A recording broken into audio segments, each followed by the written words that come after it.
في المسائل التي لا توجد فيها أو لا يوجد فيها نص صريح. وأما المذهب أو مدرسة المدينة تتوقف في المسائل التي لا يوجد فيها نص صریح. تو اس سے پہلے جو ہے ہم مختلف مدارس کا کوئی شاید جوڑنا چاہ رہا ہے. اوکے سر انا حاضر نیاز کا تھا. نیاز کا آپ حاضر ہیں. اوکے ابھی لاسٹ میں کون جڑا ہے؟ ماہر. ماہر تو نام پہلی مرتبہ سنا. محمد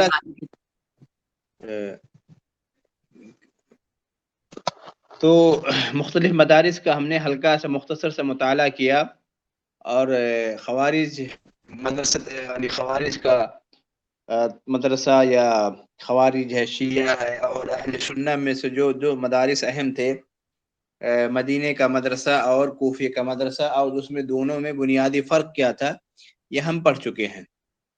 مدینے کے ہاں اہل مدینہ کے ہاں جو ہے رائے کو اہمیت نہیں تھی یا وہ خاموشی اختیار کرتے تھے، جبکہ کوفے کے نزدیک جو ہے وہ خاموشی نہیں بلکہ جو ہے رائے کا اظہار. اور اس کے بہت سارے اسباب تھے، کیونکہ مدینے میں احادیث کا ایک ذخیرہ، احادیث کافی مطلب جو ہے احادیث کے جاننے والے یا احادیث کی تعداد زیادہ تھی.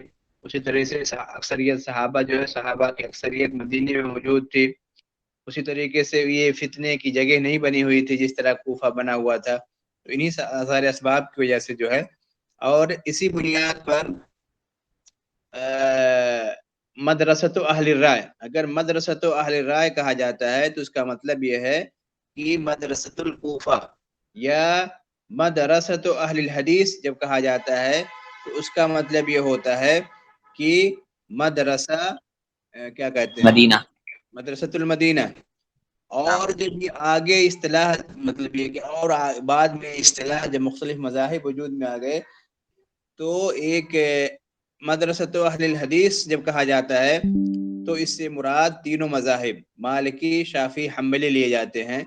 اور جب کون سے مدرسۃ الحدیث سے مدرسۃ اہل الحدیث جب بولا جاتا ہے فقہ کی اصطلاح میں تو اس سے مالکی، شافعی اور حنبلی، ٹھیک ہے، تینوں مراد لیے جاتے ہیں. اور مدرسۃ اہل المدینہ جب بولا جاتا ہے تو اس سے جو ہے حنفی مسلک مراد ہوتا ہے. استاد پھر یہاں سے ایک سوال اٹھتا ہے، مطلب اصطلاحی معنی میں مطلب فقہ کے معنی میں اہل حدیث اہل مدینہ کو بولتے ہیں جو اجتہاد نہیں کرتے، خاموش رہتے ہیں. تو پھر جیسے مطلب آپ ہے جو پڑھنے سے میں اہل حدیث پائے جاتے ہیں جس کی مطلب آپ سمجھ ہے جو مطلب یہ تو فرقہ بعد میں، یہ مطلب جو ہے گروہ بعد میں پیدا ہوا. مطلب ہے کہ ایک فرقہ پہلے سے ہی موجود تھا کہ ایسے لوگ جو قرآن سنت فقہ کے بجائے جو ہم خود جو ہے مسائل کا استنباط کریں گے قرآن و حدیث سے اپنے مسائل میں. اس طرح کی سوچ کے حامل لوگ شروع ہی سے رہے ہیں، جب مدارس بن گئے، فقہ کا وجود میں آ گیا. لیکن ایسے لوگ تھے جو کہتے تھے کہ جو ہے ہم فقہ پر اعتماد نہیں کریں گے بلکہ ہمارا جو ہے ڈائریکٹ جو ہے یا مباشرتاً ہم قرآن و حدیث سے رجوع کریں گے اور وہاں ان سے مسائل مستنبط کریں گے. لیکن دیکھیے جب کوئی بھی چیز ہوتی ہے شروع میں ایک جو ہے ایک فکرہ ہوتی ہے یا ایک رائے ہوتی ہے اور اس کے ماننے والے دو چار لوگ ہوتے ہیں، پھر وہ رائے کی کثرت ہوتی ہے اور آہستہ آہستہ 1 صدی گزرنے کے بعد، 50 سال گزرنے کے بعد اس کے متبعین کی تعداد بہت زیادہ ہو جاتی ہے اور پھر ایک گروہ یا ایک فرقہ بن جاتا ہے.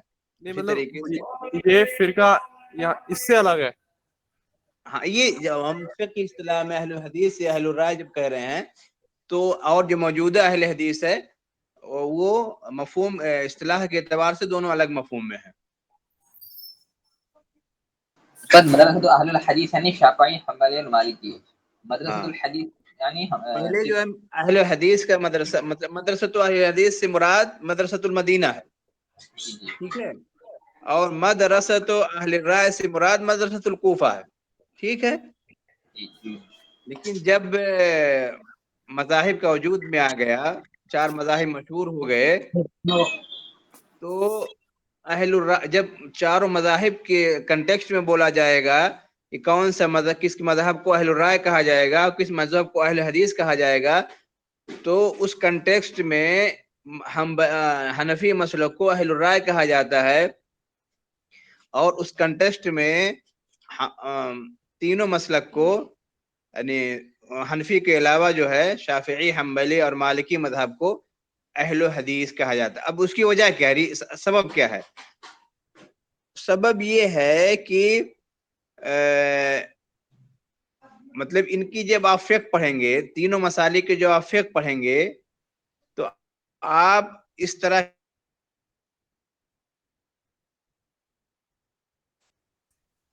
ایسے مسائل بہت کم کا ہیں۔ کیا آواز ہے؟ آپ کی آواز کٹ رہی ہے، کٹ رہی ہے آواز۔ اوکے، اصل میں ہمارے یہاں 2 دن سے بارش ہو رہی ہے، اس وجہ سے شاید جو ہے۔ اب آ رہی ہے آواز؟ اب ٹھیک ہے، جی واضح واضح۔ اوکے، میں یہ کہہ رہا تھا کہ جب آپ ایک کیوں کہا جاتا ہے تینوں مسالک کو اہل حدیث اور ہم حنفی مسلک کو اہل رائے کیوں کہا جاتا ہے؟ جب آپ ان کی فقہ کی کتاب پڑھیں گے، فقہ شافعی، فقہ حنبلی، تو اس میں آپ پائیں گے جو ان کی کتابوں میں رائے کے متعلق یعنی اجتہادات کم ہیں، اجتہادات یعنی اجتہادی مسائل کم بیان کیے گئے ہیں۔ جب آپ کمپیریزن کریں گے حنفی مسلک سے، ہم حنفی مسلک میں جیسا کہ پہلے بتا چکا، افتراضی مسائل جو مسائل وجود میں نہیں آئے تھے اس سے بہت زیادہ گفتگو کی گئی ہے، اور اسی طریقے سے اجتہادی مسائل کا ذکر کافی ملتا ہے۔ اسی لیے موجودہ زمانے میں جو نئے مسائل ہیں ان سے جو ہے حنفی مسلک سے کافی استفادہ کیا جاتا ہے۔ تو حنفی مسلک کو اہل رائے اس لیے کہا جاتا ہے، اہل الرائے اس لیے کہا جاتا ہے کہ اس میں اجتہادات زیادہ بیان کیے گئے ہیں، افتراضی مسائل زیادہ بیان کیے گئے ہیں ان کی کتابوں میں۔ اس کے بالمقابل میں جو تینوں مسالک ہیں، مقارتاً یا موازنتاً یا کمپیریزن جو ہے، اجتہادی مسائل کم بیان کیے گئے ہیں یا افتراضی مسائل نہ کے برابر ہیں۔ تو یہ وجہ ہے اہل حدیث اہل الرائے کہنے کی۔ کلیئر؟ جی جی جی جی کلیئر ہو گیا آنسر؟ اہل حدیث کیوں کہا جاتا ہے، اہل رائے کیوں کہا جاتا ہے؟ تینوں جی مسائل سر کا۔ کلیئر ہو جی جی جی مطلب ان کے اندر رائے اجتہاد کی جو وہ ہے ٹائم وہ کم ہے۔ ہاں، ان کی مثالیں بہت کم پائیں گے ان کی کتابوں میں، اور حنفی صاحب کے پاس اور اجتہاد حنفی مسئلہ کی کتابوں میں بہت سارے پائیں گے آپ۔ ٹھیک ہے، اب ہم آتے ہیں کہ بین مدرسۃ المدینہ و مدرسۃ الکوفہ، جیسے وہاں پر جو مؤسس تھے، جو بانی تھے کوفہ کے، انہیں ابراہیم نخعی کہا جاتا ہے، اور مدرسے کے مدینے کے مدرسے کے جو بانی ہیں، مؤسس ہیں، ان کا نام جو ہے سعید بن المسیب ہیں، جو بہت بڑے تابعی ہیں۔ جی اب استاد، یہ ابراہیم نخعی جو ہے، نخعی حنفی صاحب کے استاد تھے کیا؟ ہاں ہاں، یہ جو ہے وہ جو ہے اصل میں یہ شاگرد ہیں ان کے عبداللہ ابن مسعود کے۔ جی جی ٹھیک ہے، عبداللہ ابن مسعود کے شاگرد ہیں، اور پھر جو ہے انہی کی جو فقہ بعد میں جو ہے وہ امام ابو حنیفہ رحمۃ اللہ وغیرہ جو ہے ان سے استفادہ کیا ہے انہوں نے۔ اس کے بعد جو ہے ہم آتے ہیں کہ بین مدرسۃ المدینہ و مدرسۃ الکوفہ، دونوں میں کیا اتفاق تھا اور کیا اختلاف تھا؟ ٹھیک ہے، تو کہہ رہے ہیں کہ لم تکونا متقابلتین اوجہ الالتقاء بینہما اکثر من اوجہ الاختلاف، تعتمدان على القرآن والسنة في تعرف الحكم، تستعملان الرأي بدرجة متفاوتة۔ پہلا کیا ہے؟ لم تکونا متقابلتین، لم تکونا متقابلتین کا مطلب دونوں کا مرتبہ ایک جیسا نہیں تھا، اہل مدینہ اور اہل کوفہ کے لوگوں کے درمیان جو ہے احوال یا لوگ ایک جیسے نہیں تھے۔ دوسری چیز کیا ہے؟ اوجہ الالتقاء بینہما اکثر من اوجہ الاختلاف، اوجہ التقاء مطلب ملنا، اتحاد کے اسباب یا اتحاد کی چیزیں ان کے درمیان اختلاف کے مقابلے میں زیادہ ہیں، یعنی زیادہ مسائل میں ان کے اندر اتفاق پایا جاتا ہے اور بہت ہی کم مسائل میں ان کے درمیان اختلاف پایا جاتا ہے۔ تو اختلافی اتحادی مسائل کی تعداد اختلافی مسائل کے مقابلے میں زیادہ ہے۔ تیسری چیز کیا ہے؟ تعتمدان علی القرآن والسنة فی تعرف الحکم۔ قرآن تعرف الحکم مطلب حکم معلوم کرنے میں، مسائل کے احکام جاننے میں دونوں جو ہے قرآن و سنت کو پر اعتماد کرتے ہیں۔ تستعملان الرأی بدرجۃ متفاوتہ، دونوں رائے کے قائل ہیں، بدرجۃ متفاوتہ، بدرجۃ متفاوتہ کا مطلب لیکن ایک ہی اعتبار سے نہیں، ان کے ہاں بہت ہی کم رائے کا استعمال ہے اور ان کے یہاں یعنی کوفہ کے نزدیک بہت ہی زیادہ رائے کا اجتہاد بہت زیادہ ہے۔ تو کہتے ہیں تستعملان الرائے، دونوں رائے کو مانتے ہیں، بدرجۃ متفاوتہ، الگ الگ اعتبار سے، الگ الگ اعتبار سے، مختلف اعتبار سے ان کے ہاں رائے کا جواز ملتا ہے۔ سر یہ اسکرین نہیں دکھائی دے رہی سر جی۔ سب کو نہیں دکھائی دے رہی کہ آپ کو؟ مجھے نہیں دکھائی، مجھے نہیں دکھائی دے سر۔ ایک منٹ میں نے ذرا کو بتانا چاہیے میرے خیال سے، یا تو پھر وہ نکالے اوپر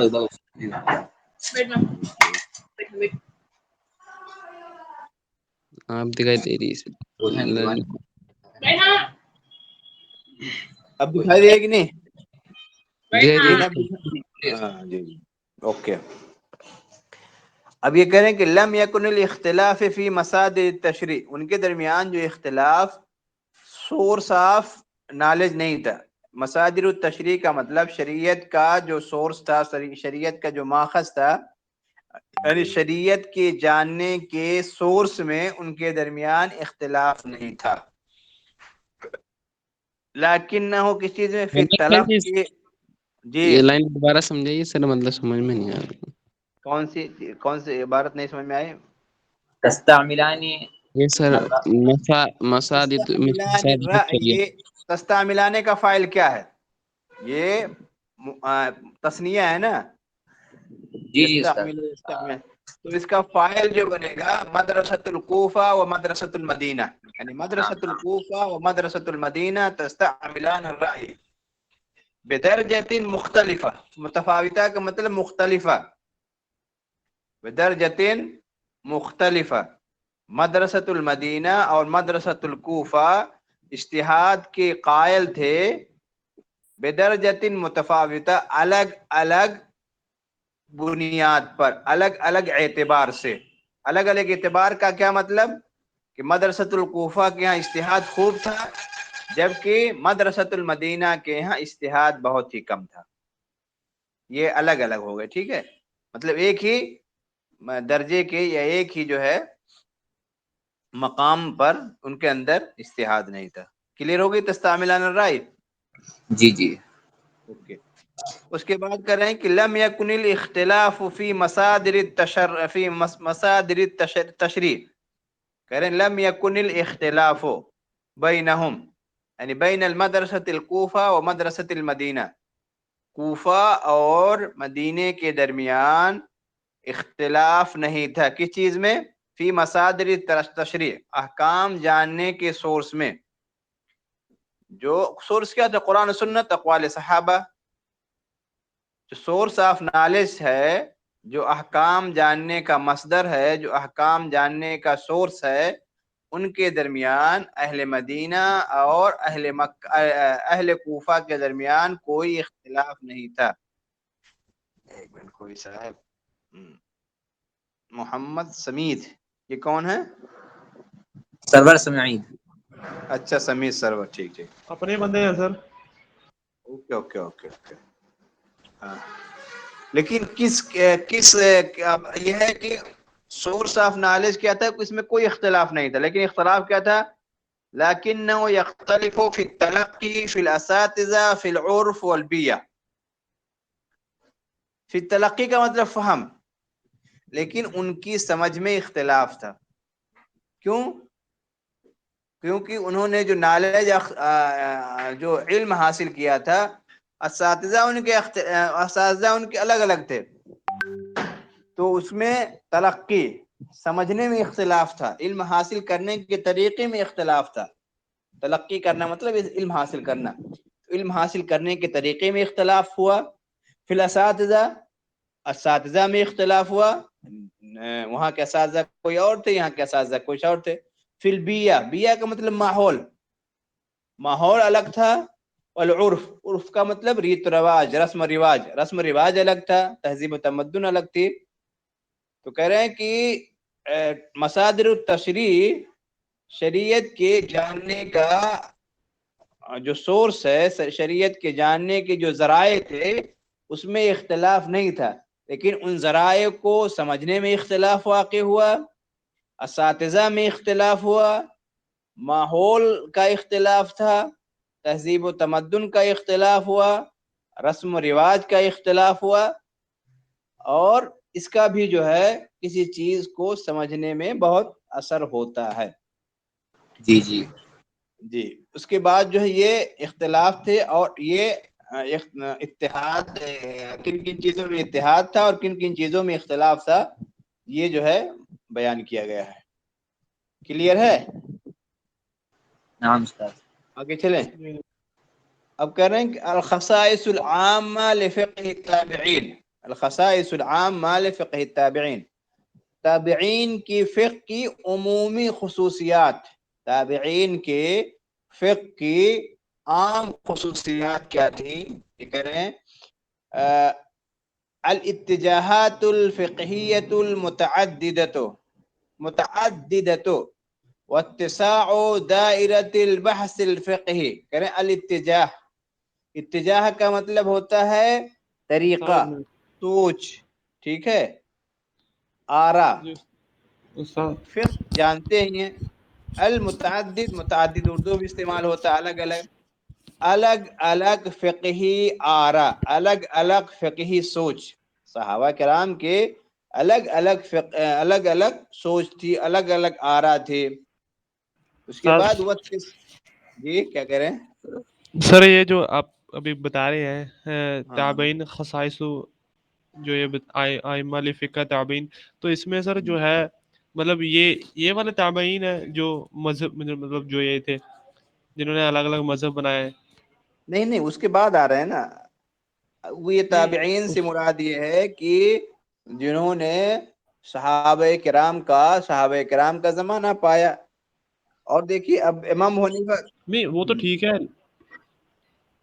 وہ تو آپ کی بات ٹھیک ہے، لیکن جو یہ آپ نے پہلے ہی پڑھایا تھا تابعین جو تبع تابعین، تو یہاں پر جو بات آ رہی ہے وہ میں مجھے یہ سمجھ رہا ہوں کہ جنہوں نے مطلب صحابہ کے پاس جنہوں نے وہ کیا، پر کوفہ والے ہیں، کوفہ، نہیں وہ انہوں نے سب آ جائیں صحابہ سے گے. ابراہیم النخعی بھی ہیں تابعین میں، اور جو ہے سعید بن مسیب بھی ہیں، سفیان الثوری بھی ہیں.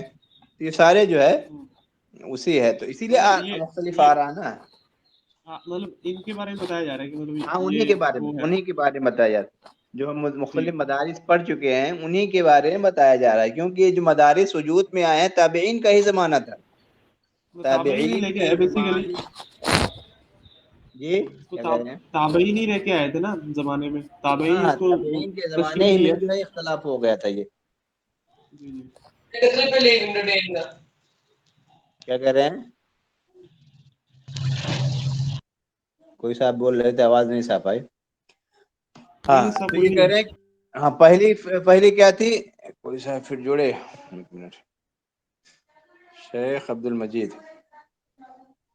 تعظیم لیفٹ. اوکے. اب آئے کریں کہ الاتجاہات الفقہیہ المتعددہ، الگ الگ فقہی رائیں کا وجود میں آنا، پہلی چیز ہو گئی. واتساع دائرۃ الفقہ البحث الفقہی، واتساع دائرۃ البحث الفقہی، اور فقہی تحقیق کا دائرہ وسیع ہو گیا. دائرہ کا مطلب میدان، فیلڈ.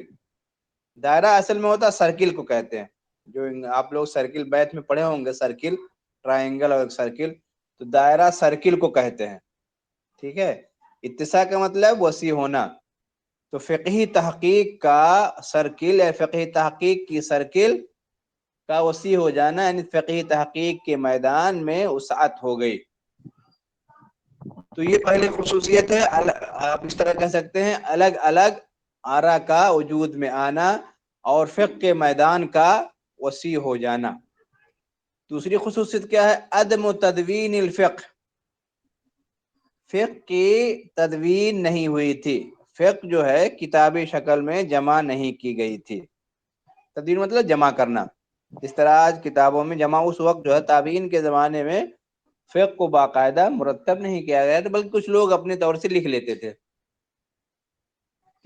عدم تدوین القواعد الاصولیہ، جو آپ پڑھیں گے انشاءاللہ، جو ہے اصولی جو ہے اصول فقہ کی بھی تدوین نہیں ہوئی تھی.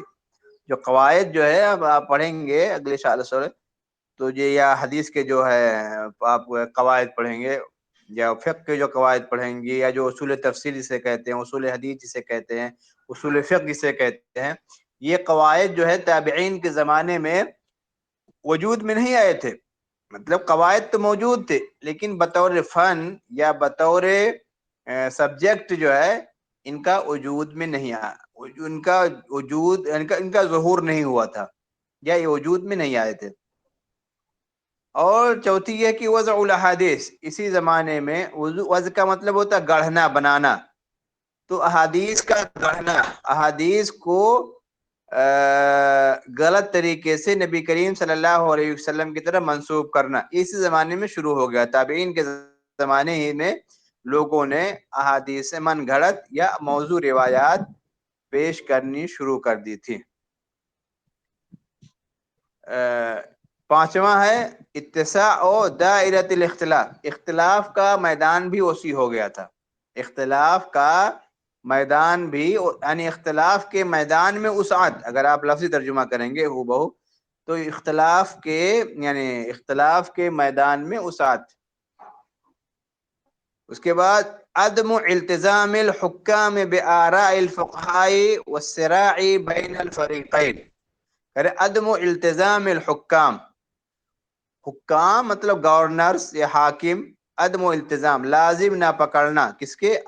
آراء الفقہاء، فقہا کے آراء کو حکام لازم نہیں پکڑتے تھے. مطلب یہ نہیں کہا کہ اگر مطلب کہ ہاں ایک رائے کے طور پر لیتے تھے، لیکن بعد کے طور میں جس طرح اور جب اس کے بعد جو تابعین کے بعد جو زمانہ آیا تو باقاعدہ کسی خاص مسلک کو جو ہے باقاعدہ ملک کا دستور بنا دیا گیا. تو اس سے پہلے تابعین کے زمانے میں کسی تابعی کے فقہ کو ملک کا دستور نہیں بنایا گیا تھا. جس طرح مثال کے طور پر آج ہے بہت سارے ملکوں میں کہ حنبلی مسلک کا دستور یہاں چلے گا یا شافعی مسلک کا دستور چلے گا، یہ بعد میں چیزیں پیدا ہوئیں. لیکن تابعین کے زمانے میں کسی رائے کو، یعنی کسی فقیہ کی آراء کو بطور دستور نافذ نہیں کیا گیا. وہی کہہ رہے ہیں عدم الالتزام الحکام بآراء الفقہاء، حکام یا گورنرز یا خلیفۃ المومنین فقہا کی آراء کو دستور نہیں بناتے تھے، قانون کا درجہ نہیں دیتے تھے. والصراع بین الفریقین، والصراع مطلب کشمکش بھی جاری رہتی تھی حکام اور علماء کے درمیان، حکام اور فقہا کے درمیان کشمکش، حکام اور فقہا کے درمیان کشمکش بھی چلتی رہتی تھی. اس لیے کہ اگر حاکم نیک نہیں ہوگا تو اپنی مرضی سے بہت سارے قوانین اور اصول بنانا چاہے گا جس پر جو علماء راضی نہیں ہوں گے. تو اس کی وجہ سے جو آپسی چپکلش یا آپسی جو ہے وہ کشمکش جاری، آپس میں کشمکش جاری رہتی تھی. کہہ رہے ہیں کہ ساتواں کیا؟ تفاعل الفقہ مع الواقع. تفاعل کا مطلب ہوتا ہے جوڑنا، فقہ کو جوڑنا مع الواقع. واقع کا مطلب زمانے کے اعتبار سے، زمانے کے اعتبار سے فقہ کو چلانا، فقہ کو جوڑنا.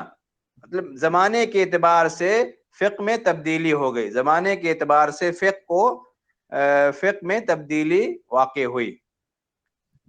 اس کے بعد جو ہے آٹھواں پوائنٹ ہے النمو العظیم للفقہ. النمو کا مطلب بڑھوتری، عظیم مطلب بہت زیادہ، للفقہ فقہ میں بہت زیادہ بڑھوتری ہو گئی، یعنی فقہ کا دائرہ کار، فقہ کا میدان بہت زیادہ وسیع ہو گیا. والتمہید لظہور المذاہب الفقیہ، تمہید کہتے ہیں دیباچے کو. جب کوئی کتاب لکھتا ہے نہیں تو شروع میں کیا کہتے ہیں؟ تمہید. تو کہتے ہیں مقدمہ بھی کہتے ہیں. تمہید کو اردو میں مقدمہ بھی کہتے ہیں، عربی میں تمہید کہتے ہیں. اور تمہید کا مطلب مقدمہ لظہور المذاہب الفقیہ، جو فقہی مذاہب کے جو تھے، فقہی مذاہب کے ظہور میں آنے کے لیے، فقہی مذاہب کے وجود میں آنے کے لیے ایک مقدمہ بن گیا تھا، ایک تمہید بن گئی تھی. یعنی تابعین کے زمانے ہی میں ایک گروہ بننے کی گویا کہ ایک طرح سے جو ہے مقدمہ بن گیا، تمہید بن گئی تھی. اس کے بعد جو الجمع بین الاتباع والتجدید، یہ جو وہ والا ہے تابعین جو آپ نے ابھی سمجھا رہے ہیں، سمجھ دوبارہ سمجھائیں گے؟ کیا کہہ رہے ہیں؟ نہیں سمجھا، سوال دہرائیے آپ. سر جو آپ ابھی سمجھا رہے تھے 8واں پوائنٹ سمجھ نہیں آیا. اصل میں کیا ہے نا، یہ اس میں یہ کہہ رہے ہیں کہ جو بعد میں 4 مذاہب مشہور ہوئے، ان کا راستہ تابعین کے زمانے ہی سے ہموار ہو گیا تھا، ان کے لیے راستے بننے شروع ہو گئے تھے، ماحول بننا شروع ہو گیا تھا. یہ ہے 8واں پوائنٹ. کلیئر؟ مطلب ان کے زمانے سے یہ ساری چیزیں شروع ہو گئی تھی. مطلب یہ کہ مطلب ایک کہنے کا مطلب یہ ہے کہ جب تابعین کے زمانے ہی میں مختلف آراء کا وجود میں مختلف آرائیں پائی جانے لگی، اور مختلف اقوال ماحول میں یعنی مطلب یہ سماج میں گردش کرنے لگے، کسی ایک رائے یعنی کسی ایک رائے کو لوگ اختیار نہیں کرتے تھے، اور قرآن و سنت سے جو کوئی جو ہے مسئلہ استنباط کرتا تھا تو وہ اسی کے مطابق عمل کرتا تھا. اب یہی چل کر کے جب کوئی بڑا عالم تھا اور جو اس کے شاگرد امام حنیفہ رحمۃ اللہ علیہ جب آئے، ان کے بہت سے فالوورز آئے، تو گویا کہ امام حنیفہ نے جو بات کہی اور ان کے جو فالوورز ہوئے تو امام حنیفہ کی رائے کو انہوں نے ترجیح دی، اور یہ کہا کہ ہم اس مسئلے میں امام حنیفہ کی تقلید کریں گے یا ان کی بات کو مانیں گے. پھر اس کے بعد جو ان کے ماننے والے تھے، انہوں نے امام حنیفہ رحمۃ اللہ علیہ کی رائے کو یا اقوال کو ایک طریقے سے ترجیح دینے شروع کر لی. اسی طریقے سے پھر مدرسے کھل گئے، اور اسی کے بعد جو ان کا ایک اصول بن گیا. اصول کا مطلب یہ ہے کہ ہم جو فقہ کو سمجھیں، قرآن و سنت کو سمجھیں گے، اس کے اصول کیا ہوں گے. تو اصول المذہب الحنفی بن گیا کہ ہم اس پیٹرن پر ان قواعد کے مطابق اصول کو سمجھیں گے. لیکن بنیاد کہاں سے پڑی؟ جو راستہ ہموار ہوا کہاں سے ہموار ہوا؟ راستہ ہموار تو وہیں سے ہوا نا، صحابین یعنی تابعین کے زمانے میں جو اختلاف ہوئے، اور اختلاف کے نتیجے میں مطلب فقہی اختلاف کر رہا ہوں ایک رائے پر، تو لوگ کوئی جو ہے ابراہیم نخعی کی رائے کو ترجیح دیتا تھا، ان کی بات کو مانتا تھا، کوئی جو ہے سعید بن المسیب کی بات کو مانتا تھا. تو بنیاد تو وہیں سے پڑی نا، اس کی طرف اشارہ ہے. کلیئر؟ جی میں سمجھ گیا. مطلب وہاں سے رائے بنی اور اسکول آف تھاٹ جو ایک مطلب تشکیل ہونا شروع ہو گیا تھا. ہاں تشکیل مطلب اسکول آف تھاٹ جب بننے شروع ہوئے تو اب لوگ اسکول آف تھاٹ سے جڑتے نہیں تھے. یہ تھا مطلب ایک اسکول آف تھاٹ تو بننے، لیکن یہ کوئی نہیں کہا کہ میں اسی اسکول آف تھاٹ کا ماننے والا ہوں، اس کا میں فالوور ہوں. لیکن آگے چل کر کے لوگ اپنے آپ کہنے لگے کہ میں اس کا فالوور ہوں. ٹھیک ہے؟ جی مطلب گٹ مت گئے کہ ہم اسی کو فالو کریں گے. گروپ بندی ہو گئی، اور جو ہے گروپس مختلف گروپ میں تقسیم ہو گئی اس بنیاد پر. اس سے پہلے لوگ گروپ بندی نہیں ہوئے تھے، گروپس میں تقسیم نہیں ہوئے تھے. کلیئر؟ اوکے آگے چلتے ہیں. الجمع بین الاتباع والتجدید. بس دو منٹ پورا کر لوں. الجمع بین الاتباع والتجدید، اتباع اور تجدید کے درمیان جمع. کیا مطلب ہوتا ہے؟ اجتہاد اور اتباع کے درمیان، یعنی کچھ بہت سارے مسائل میں تابعین جو ہے اجتہاد کرتے تھے اور بہت سارے مسائل میں اتباع کرتے تھے. تو اتباع اور اجتہاد کے درمیان جمع کیا گیا تھا. کریں استقلال و علم الفقہ. استقلال کا مطلب مستقل. علم الفقہ یعنی فقہ کا علم بطور علم ایک مستقل علم بن گیا تھا. ایک سبجیکٹ باقاعدہ فقہ کا ایک فقہ بطور علم یا بطور سبجیکٹ ایک طریقے سے ایک یعنی استقلال کا مطلب مستقل ہونا. علم کا مطلب جانتے ہیں علم اصول فقہ علم فقہ بطور سبجیکٹ ایک مستقل علم بن گیا. کلیئر؟ جی جی نعم. یہ جو ہے خصوصیات تھی چند. اب وقت ختم ہو گیا. جو آپ نے آخری پوائنٹ بتایا اس سے پہلے آپ نے ایک پوائنٹ یہ بھی لکھایا نا کہ ابھی اس طرح کا جو فقہ تھا اس طرح وہ نہیں آئی تھی، وجود میں نہیں آئی تھی. تو یہاں پر تھوڑا الجھن پیدا ہو رہی ہے. نہیں، یہ ہے کہ فقہ ایک دیکھیں ایک سبجیکٹ بن گیا تھا اس وقت کی. جیسے صحابہ کے زمانے میں کیا کرتے تھے لوگ، مطلب یہ کہ وہ خود جو ڈائریکٹ استفادہ کرتے تھے یا نبی کریم صلی اللہ علیہ وسلم سے پوچھتے تھے. نبی کریم صلی اللہ علیہ وسلم زمانے میں صحابہ کرام کے درمیان بھی جو ہے خود سے ڈائریکٹ استفادہ کرتے تھے یا لوگوں سے پوچھتے تھے. لیکن جب تابعین کا زمانہ آیا تو فقہا ابھی آگے جو ہے بڑے بڑے فقہا پیدا ہو گئے تھے. سعید بن المسیب، ابراہیم النخعی کی فقہ ہے، سعید بن المسیب کی ایک فقہ ہے. ایک ان کی رائے بن گئی تھی، ان کی رائے باقاعدہ بن گئی تھی. اور لیکن ان کی رائےوں کو ایک کتابی شکل میں نہیں جمع کیا گیا تھا، یا ان کے لوگ جو ہے گروپ بند، یعنی یہ مطلب یہ نہیں کہا گیا تھا کہ گروپ لوگوں کے درمیان جو ہے گروپ بندی کی شکل نہیں پیدا ہوئی تھی کہ یہ ہمارے امام ہیں، انہوں نے جو بات کہہ دی ہم انہی کے ساتھ جو ہے وہ چمٹے رہیں گے اور انہی کی جو ہے بات مانیں گے. یہ ہے اصل وہ. لیکن بطور سبجیکٹ بس سمجھ گیا آپ کی بات. جس طرح آج جی بطور ایک سبجیکٹ ہے، اس کی کتابیں مرتب ہوتی ہیں اور نشر ہوتی ہیں، اس طرح کا وہاں پر ابھی شروعات ہوئی تھی. شروعات ایک طرح کی جی اس سے بھی شروعات ہو گئی تھی. جی جی جی جی کلیئر. اب دیکھیے اگلا جو ابھی ہم نے نبی کریم صلی اللہ علیہ وسلم کا دور نبی پڑھ لیا، دور صحابہ پڑھ لیا اور دور تابعی پڑھ لیا. ٹھیک ہے؟ اور دور تابعی کے بعد جو ہے اگلا جو ہمارا جو عصر جو ہے عصر النشأۃ المذاہب، مذاہب کے وجود میں آنے کا زمانہ. بس ہو گیا، بس ختم میں کر رہا ہوں کہ جو چاروں مذاہب بھی ہے یہ یہاں سے ہم انشاءاللہ پڑھیں گے. ٹھیک ہے؟ آگے جی انشاءاللہ. چلیے جزاک اللہ خیر، بارک اللہ فیکم، انشاءاللہ نلتقی بکم. السلام علیکم. السلام علیکم ورحمۃ اللہ.